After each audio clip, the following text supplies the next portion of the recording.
खुशियों से आंखें छलक उठी, प्रेम के आस्क से मन भर गया।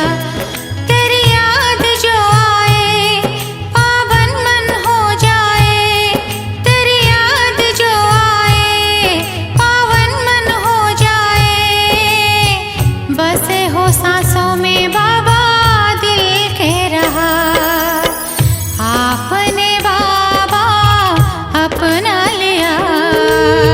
सोच में दिल कहीं खो गया, खुशियों से आंखें छलक उठी, प्रेम के आस्क से मन भर गया।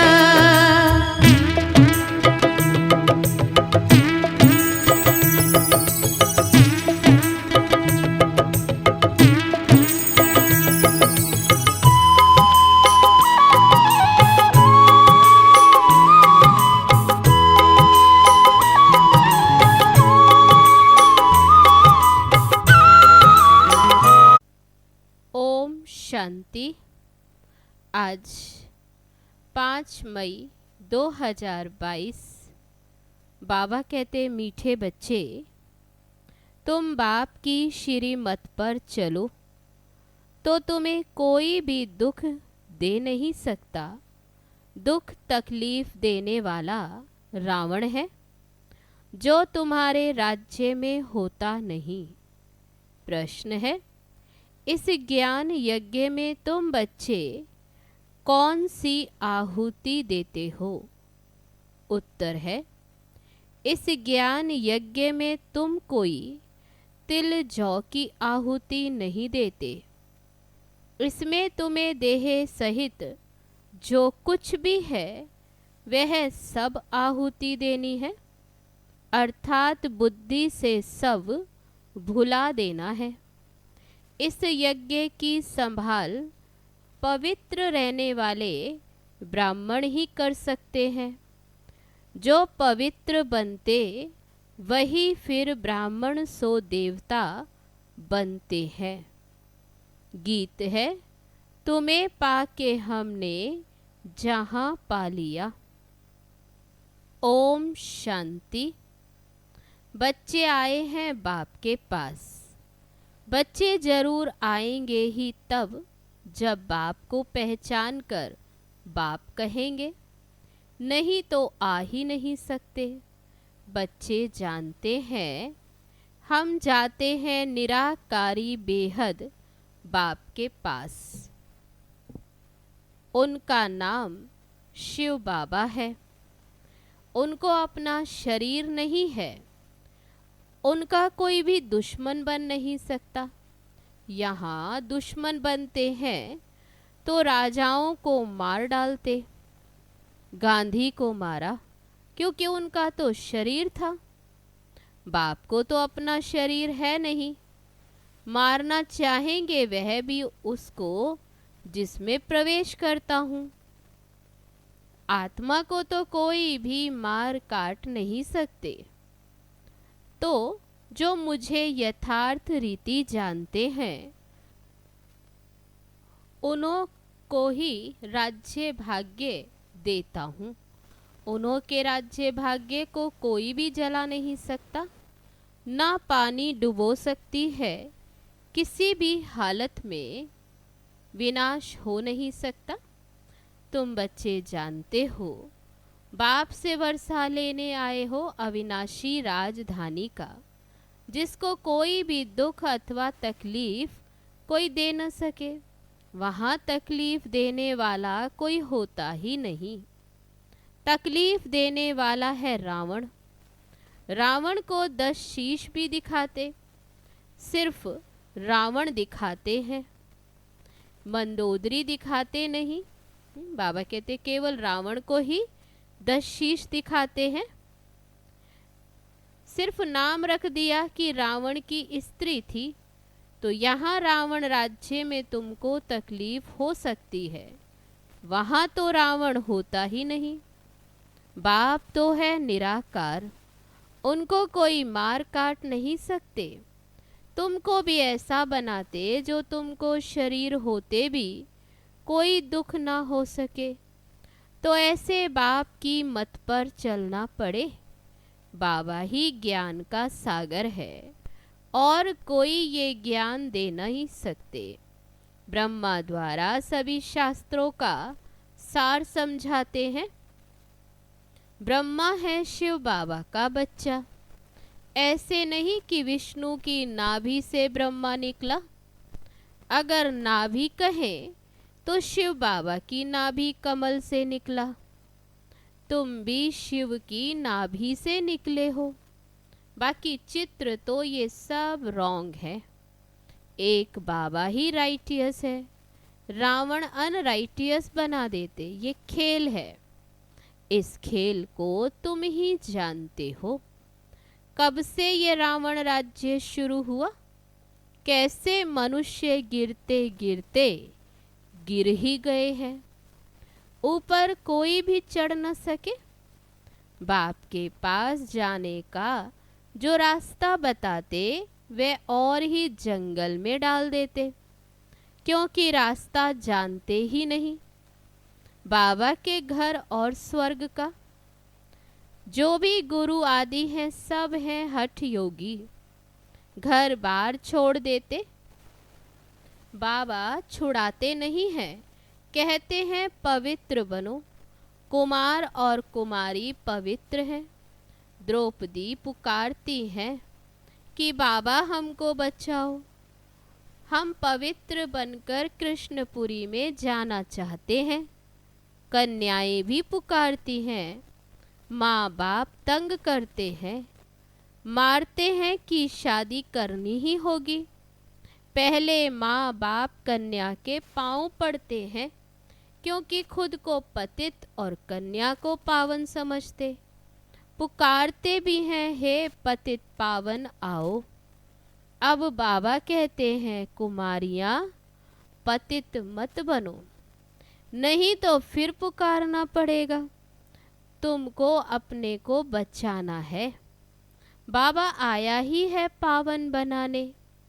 कहते हैं स्वर्ग की बादशाही का वर्षा देने आया हूँ, इसलिए पवित्र बनना पड़े।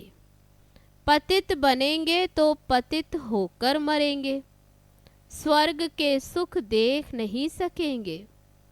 स्वर्ग में तो बहुत मौज है। हीरे जवाहरों के महल हैं।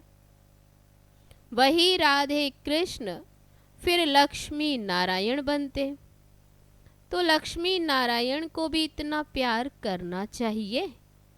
अच्छा, कृष्ण को प्यार करते हैं, फिर राधे को क्यों गुम कर दिया? कृष्ण जन्माष्टमी पर कृष्ण को झूला झुलाते हो। माताएं कृष्ण को बहुत प्यार करती हैं, राधे को नहीं। और फिर ब्रह्मा जो कृष्ण बनने वाला, उनकी इतनी पूजा नहीं है। जगत अम्बा की तो बहुत पूजा करते, जो सरस्वती ब्रह्मा की बेटी है। आदि देव ब्रह्मा का सिर्फ अजमेर में मंदिर है। अब मम्मा है ज्ञान ज्ञानेश्वरी। ये तुम जानते हो, वह ब्राह्मणी है। वह कोई स्वर्ग की आदि देवी नहीं है, ना कोई 8 भुजाएं हैं उनको। मंदिर में 8 भुजाएं दिखाई हैं। बाप कहते माया के राज्य में झूठ ही झूठ है। एक बाप ही सत्य है जो सच बताते, मनुष्य से देवता बनाने के लिए।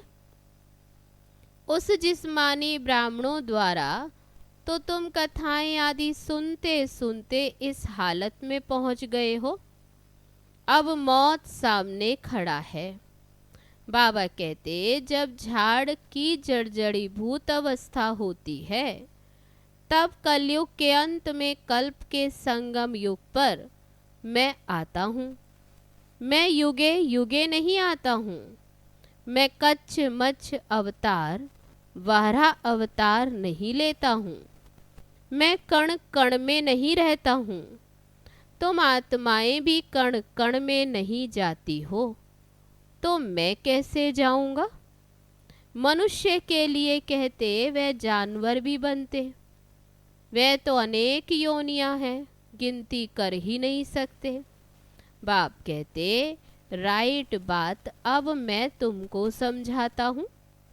अब ये जज करो 84 लाख जन्म सत्य हैं या झूठ। इस झूठी दुनिया में सच कहाँ से आया? सच तो एक ही होता है। बाप ही आकर सत्य असत्य का निर्णय करते हैं। माया ने सबको असत्य बना दिया है, बाप आकर सबको सत्य बनाते। अब ये जज करो राइट कौन? तुम्हारे इतने गुरु गोसाई राइट या एक बाप राइट? एक राइटियस बाबा ही राइटियस दुनिया की स्थापना करते।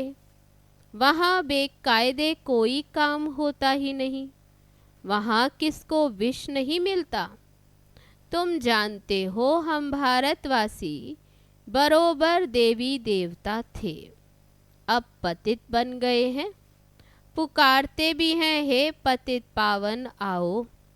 यथा राजा रानी तथा प्रजा यहाँ सब पतित हैं। तब तो लक्ष्मी नारायण आदि को पूजते हैं ना। भारत में ही पवित्र राजाएं थे, अब अपवित्र हैं। पवित्र को पूजते हैं, अब बाबा आकर तुमको महाराजा महारानी बनाते हैं। तो पुरुषार्थ करना चाहिए। बाकी 8 भुजा वाला तो कोई भी है नहीं। लक्ष्मी नारायण को भी 2 भुजाएं हैं। चित्रों में फिर नारायण को सांवरा और लक्ष्मी को गोरा दिखाते। अब एक पवित्र और एक अपवित्र कैसे हो सकता? तो चित्र झूठे हुए ना। अब बाप समझाते हैं राधे कृष्ण दोनों ही गोरे थे, फिर वह काम चिता पर बैठ दोनों सांवरे हो गए। एक गोरा और एक सांवरा तो हो न सके। कृष्ण को श्याम सुंदर कहते हैं, राधे को श्याम सुंदर क्यों नहीं कहते? ये फर्क क्यों रखा है? जोड़ा तो एक जैसा ही होना चाहिए। अभी तुम ज्ञान चिता पर बैठे हो, तुम फिर काम चिता पर क्यों बैठते हो? बच्चों को भी ये पुरुषार्थ कराना है। हम ज्ञान चिता पर बैठे हैं, तुम फिर काम चिता पर बैठने की चेष्टा क्यों करते हो? अगर पुरुष ज्ञान उठाता और स्त्री नहीं उठाती है तो भी झगड़ा पड़ जाता। यज्ञ में विघ्न तो बहुत पड़ते। ये ज्ञान कितना लंबा चौड़ा है। जब से बाबा आया है तो रुद्र यज्ञ शुरू हुआ। जब तक तुम ब्राह्मण ना बनो तब तक देवता बन नहीं सकते। शूद्र पतित से पावन देवता बनने के लिए ब्राह्मण बनना पड़ेगा। ब्राह्मण ही यज्ञ की संभाल करते। इसमें पवित्र बनना है। बाकी कोई तिल जौ आदि इकट्ठे करके नहीं रखने हैं जैसे और लोग करते हैं। बाबा कहते आफत के समय वे यज्ञ रचते, समझते हैं भगवान ने भी ऐसा यज्ञ रचा था। बाप तो कहते हैं ये ज्ञान यज्ञ है जिसमें तुम अभी आहुति डालते हो। देह सहित जो सब कुछ है ये आहुति देनी है, पैसा आदि नहीं डालना। इसमें सब कुछ स्वाहा करना है। इनके ऊपर एक कहानी है कि दक्ष प्रजापिता ने यज्ञ रचा। अब प्रजापिता तो एक है, प्रजापिता ब्रह्मा, फिर दक्ष प्रजापिता ये कहाँ से आया? बाप प्रजापिता ब्रह्मा द्वारा यज्ञ रचते हैं। तुम सब ब्राह्मण हो, तुमको मिलता है दादे का वर्षा। तुम कहते ही हो हम शिव बाबा के पास आए हैं थ्रू ब्रह्मा। ये शिव बाबा की पोस्ट ऑफिस है। ब्रह्मा बाबा। चिट्ठी भी लिखो तो शिव बाबा थ्रू ब्रह्मा। बाबा का ये निवास इसमें है। ये सब ब्राह्मण पावन बनने के लिए ज्ञान योग सीख रहे हैं। तुम ऐसे नहीं कहेंगे कि हम पतित नहीं हैं। हम पतित हैं, परंतु पतित पावन हमको पावन बना रहे हैं। और कोई मनुष्य मात्र पावन है नहीं। तब तो गंगा स्नान करने जाते हैं। अभी तुम जानते हो कि एक सतगुरु बाबा ही हमें पावन बनाते। उनकी श्रीमत है बच्चे, तुम मुझ एक के साथ अपना बुद्धि योग जोड़ो। जज करो, चाहे उन गुरुओं के पास जाओ, चाहे मेरी मत पर चलो। तुम्हारा तो एक ही बाप टीचर सतगुरु है, बेहद का बाप। सभी मनुष्य मात्र को कहते आत्म अभिमानी बनो। देवताएं आत्म अभिमानी होते हैं। यहाँ तो ये ज्ञान किसी में भी है नहीं। सन्यासी तो कह देते आत्मा सो परमात्मा। आत्मा ब्रह्म तत्व में लीन हो जाती। ऐसी बातें सुनते सुनते तुम कितने दुखी पतित बन पड़े हो। भ्रष्टाचारी पतित उनको कहा जाता जो विकार से पैदा होते। वे रावण राज्य में भ्रष्टाचारी काम ही करते हैं। फिर गुल बनाने के लिए बाप को ही आना पड़ता। भारत में ही आते हैं। बाप कहते तुमको ज्ञान और योग मैं सिखलाता हूँ।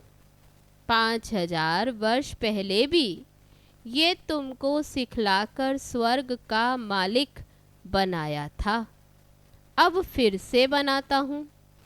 कल्प कल्प में आता ही रहता हूँ। इसकी ना आदि है ना अंत है। चक्र ये चलता ही रहता है। प्रलय की तो कोई बात ही नहीं। तुम बच्चे इस समय इन अविनाशी ज्ञान रत्नों से झोली भरते हो। शिव बाबा को कहते बम बम महादेव। बम बम अर्थात शंख ध्वनि कर हमारी झोली भर दो। नॉलेज बुद्धि में रहती है ना। आत्मा में ही संस्कार है। आत्मा ही पढ़कर इंजीनियर बैरिस्टर आदि बनती है। अभी तुम आत्माएं क्या बनेंगी? बाबा पूछते। कहते हो बाबा से वर्षा लेकर लक्ष्मी नारायण बनेंगे। आत्मा पुनर्जन्म तो जरूर लेती। ये समझने की बातें हैं ना। कोई तो सिर्फ ये 2 अक्षर कान में डालो। बाबा कहते कोई को सिर्फ ये 2 अक्षर कान में डालो कि तुम आत्मा हो। शिव बाबा को याद करो तो स्वर्ग की बादशाही मिलेगी। ये कितना सहज है। एक ही बाप सत्य बताते, सबको सदगति देते। बाकी तो सब झूठ बताकर दुर्गति ही करेंगे। बाबा कहते इस दुनिया में तो बाकी सब झूठी बातें सुनाते। ये शास्त्र आदि ये सब बाद में बने हैं। भारत का शास्त्र तो एक ही गीता है। कहते हैं परंपरा से ये चले आए, परंतु कब से? ये शास्त्र आदि कब से? तो कहते परंपरा से। समझते हैं सृष्टि को लाखों वर्ष हुए। अच्छा, तुम बच्चे बाबा के लिए अंगूर लेकर आते हो। तुम ही लाते हो और तुम ही खाते हो। बाबा कहते मैं नहीं खाता हूँ, मैं तो अभोक्ता हूँ। सतयुग में भी तुम्हारे लिए महल बनाते, यहाँ भी तुमको नए महल में रखता हूँ। हम तो पुराने में ही रहते। ये वंडरफुल बाबा है। ये बाप भी है तो मेहमान भी है। बॉम्बे में जाएं तो मेहमान कहेंगे ना। यूं तो ये बहुत बड़ा सारी दुनिया का मेहमान है। इनको आने और जाने में देरी नहीं लगती। शिव बाबा को आने जाने में देरी नहीं लगती। मेहमान भी वंडरफुल है। दूर देश का रहने वाला आए देश पर आए, तो मेहमान हुआ ना। आते हैं तुमको गुल गुल बनाए वर्षा देने, कौड़ी से हीरे जैसा बनाने। अच्छा, मीठे मीठे सिक्के लदे बच्चों प्रति माता पिता बाप दादा का याद प्यार और गुड मॉर्निंग। रूहानी बाप की रूहानी बच्चों को नमस्ते। हम रूहानी बच्चों की रूहानी बाप दादा को नमस्ते नमस्ते। ओम शांति। अब है धारणा के लिए मुख्य सार। पहली पॉइंट, अविनाशी ज्ञान रत्नों की धारणा कर शंख ध्वनि करनी है। सबको ये ज्ञान रतन देने हैं। दूसरी पॉइंट, सत्य और असत्य को समझकर सत्य मत पर चलना है। कोई भी बेकायदे कर्म नहीं करना है। अब है आज का वरदान। बुद्धि को बिजी रखने की विधि द्वारा व्यर्थ को समाप्त करने वाले सदा समर्थ भव। सदा समर्थ अर्थात शक्तिशाली वही बनता है जो बुद्धि को बिजी रखने की विधि को अपनाता है। व्यर्थ को समाप्त कर समर्थ बनने का सहज साधन ही है सदा बिजी रहना।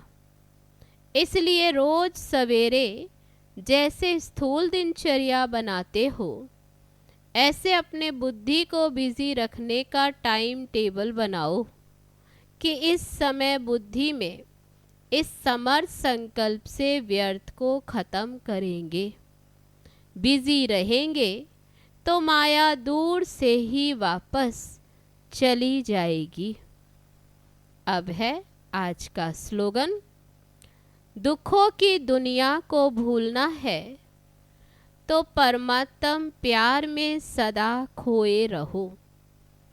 अच्छा, ओम शांति।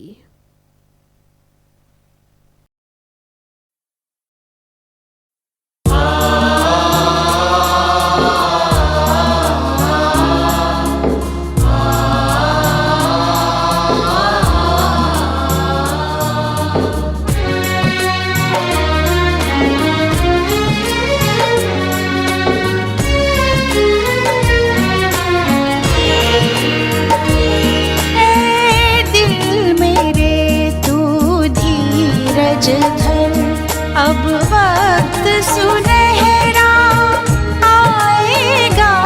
ऐ दिल मेरे तू धीरज धर। अब वक्त सुनहरा आएगा। गम की ये रात खत्म